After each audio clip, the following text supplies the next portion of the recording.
ಇದು ಕೇಸ್ ಅರ್ಥ ಆಗ್ತಿಲ್ಲ, ತಲೆ ಕೆಟ್ಟೋಗ್ತೈತಿ. ಏನಂತಂದ್ರೆ ನಿಮ್ಮ ಹೆಂಡತಿ ಹೇಳ್ತಾರೆ ನನ್ನ ಸೀಮಂತಕ್ಕೆ ಅವ್ರು ದುಡ್ಡು ಖರ್ಚು ಮಾಡಿದ್ರೆ ಅಂತ. ನಿಮ್ಮ ಹೆಂಡತಿ ಪ್ರೆಗ್ನೆಂಟ್ ಆಗಿರೋದು ನಿಮ್ಮಿಂದ, ಪ್ರೆಗ್ನೆಂಟ್ ಮಾಡಿರೋದು ನೀವೇ.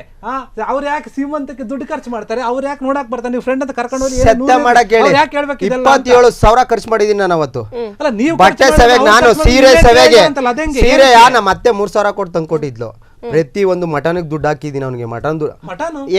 ಮಟನ್ ಮಾಡ್ತೀವಿ ನಾವು. ಮಟನ್ ನೀವು ದುಡ್ಡು ಹಾಕಿದಿರಾ?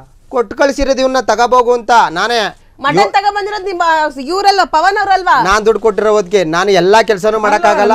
ಅಲ್ಲ, ನೀವು ಫಸ್ಟ್ ಆಫ್ ಆಲ್ ಗಂಡ ಹೆಂಡತಿ ಚೆನ್ನಾಗಿರ್ಬೇಕು ಅಂತಂದ್ರೆ ನಿಮ್ ಸಮಸ್ಯೆ ನೀವು ಇದು ಮಾಡ್ಕೋಬೇಕು. ಮಧ್ಯದಲ್ಲಿ ಪವನ್ ತಂದ್ಕೊಂಡು ಈಗ ಹೇಳಿ ಸರ್, ಅವ್ರ ಅಮ್ಮಂಗ ಅನ್ನ ಹಾಕಿದೀವಿ, ಪವನ್ ನಿಮ್ ಹೆಂಡತಿಗೂ ಪರಿಚಯ, ನಿಮ್ ಮಧ್ಯೆ ಏನೋ ಸಮಸ್ಯೆ ಆಗ್ತದೆ, ಆ ಪವನ್ ನೀವು ಕಟ್ ಮಾಡಿಬಿಡ್ಬೇಕಿತ್ತು ಅವಾಗ್ಲೇ. ಇಲ್ಲ ಸಮಸ್ಯೆ ನೋಡಿ ಸರ್, ಹೇಳ್ತೀನಿ ಕೇಳಿ ಸರ್. ಸಮಸ್ಯೆ ಯಾವಾಗ ಸ್ಟಾರ್ಟ್ ಆಗ್ತದೆ ಅಂತ ಹೇಳ್ತೀನಿ ಕೇಳಿ. ಅವಾಗ್ಲೂ ನಾನು ಅನುಮಾನ ಪಟ್ಟಿಲ್ಲ, ಈ ಸೀಮಂತದಲ್ಲೂ ಅನುಮಾನ ಪಟ್ಟಿಲ್ಲ. ಅವ್ನು ಊರಿಗೆ ಬಂದೋಗಿರೋದು ನಮಗೆ ಮ್ಯಾಟ್ರ್ ಗೊತ್ತಿಲ್ಲ.